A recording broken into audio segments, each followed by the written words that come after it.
السلام علیکم ورحمۃ اللہ وبرکاتہ۔ میرا نام ہدایت الرحمان ہے۔ میں ایجوکے اسکول کا طالب علم ہوں۔ آج میں شہزاد سوری کی حالات زندگی کے بارے میں آپ کو بتانا چاہتا ہوں۔ شہزاد سوری کی حالات زندگی 1446 میں شہزاد سوری پیدا ہوا۔ اس کا اصل نام فرید خان تھا۔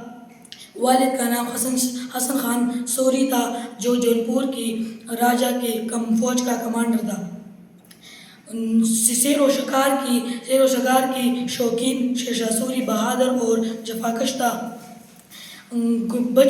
بچپن سسرال میں گزرا، مگر بعد میں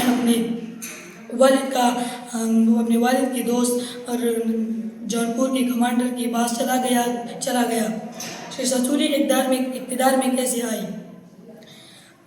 کنوج کی جنگ کے بعد ہمایوں کو شکست دینے کے بعد شہزاد سوری ہندوستان کا واحد حکمران بنا۔ ہمایوں کو جلاوطنی کے بعد شہزاد سوری جونپور، بہار، دلی اور آگرہ کا واحد حکمران بنا۔